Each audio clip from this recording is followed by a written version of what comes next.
Oxford Instruments, a worldwide high-technology business, is celebrating 50 years of scientific innovation and excellence.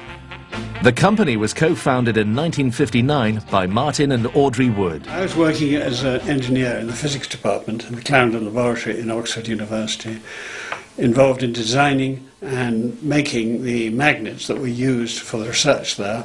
And I soon came to realise that there was an opportunity for supplying equipment like this to other laboratories elsewhere in the country and in the world. We decided to form a company, and because wood magnets didn't sound very good, we decided to call it the Oxford Instrument Company. And we cleared the decks, and I took over the administration, and Martin did the construction and design. Its first copper-wound magnet was delivered to radar research in 1961.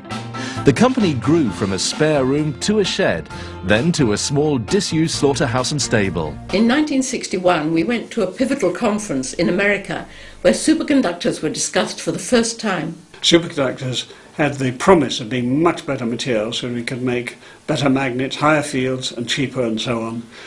And we discussed this through, and on the underground in New York later that evening we made the tremendous decision that we'd really go ahead. We ordered a pound of the material, and it cost more than gold at the time, and Martin wound a magnet from it.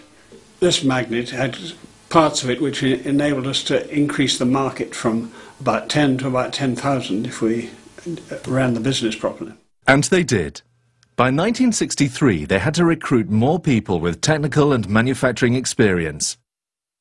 Oxford Instruments had set their own mould: innovative science with its risky cutting-edge research and a management style that respected and valued its workforce.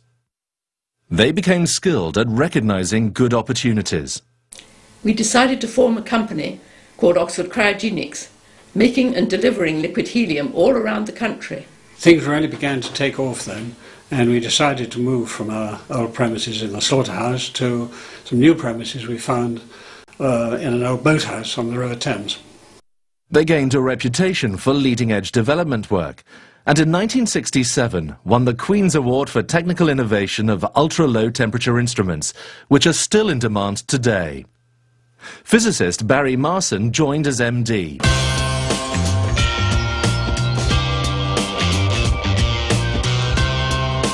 With the 70s came the difficulties of an international recession, but still they won their second Queen's Award to Industry in 1972.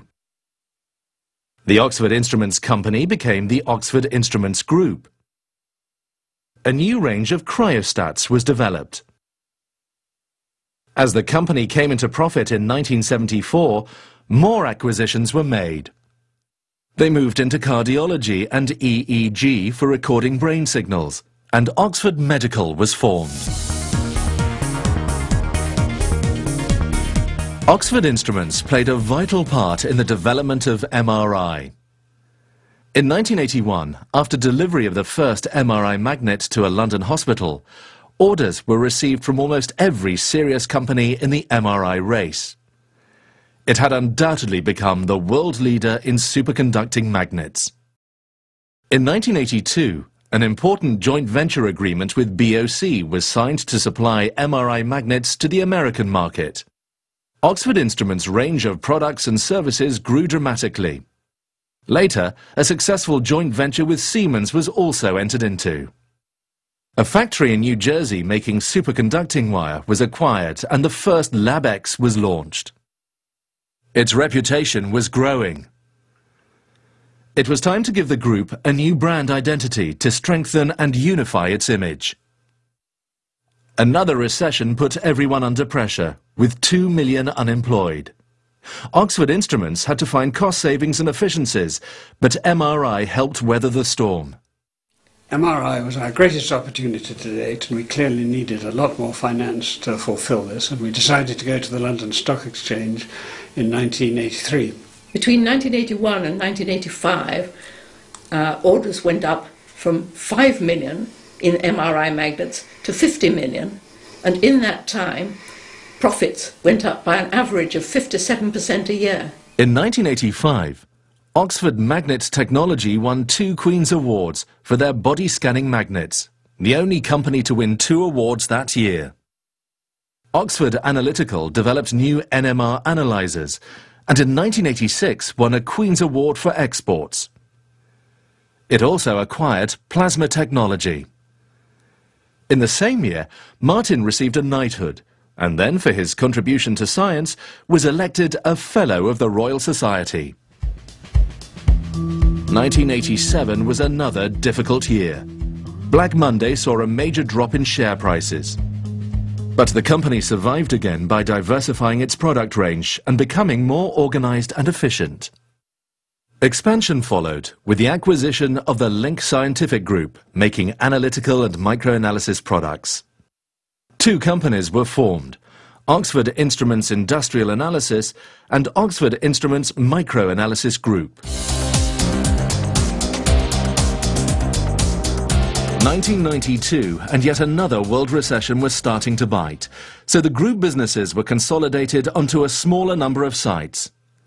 The geographical diversity and spread of market sectors kept the company well afloat through these years. Around 1996, the feel-good factor began to return and prospects improved. The entire company was reorganized, led by the new chairman, Nigel Keane. 3 new businesses were formed: Magnets and Cryogenics, Industrial and Analytical Instruments, and Medical, which was sold in 2005. Jonathan Flint became Chief Executive and Kevin Boyd joined as Group Finance Director. Their objective was to double the size of the company over 5 years. The emerging nanotechnology, energy, health, security and environmental protection markets present exciting opportunities, exploiting Oxford Instruments' core skills of working at the atomic level. It now operates in 25 countries and supplies products and services into many diverse markets. Oxford Instruments has always held the fundamental belief that scientific research and development is essential to improving the way we live. Today, the spirit of innovation and excellence that is at the heart of the company continues. But it's the skills and dedication of its people that have always been the key to its success. The future matters, and Oxford Instruments is part of that future.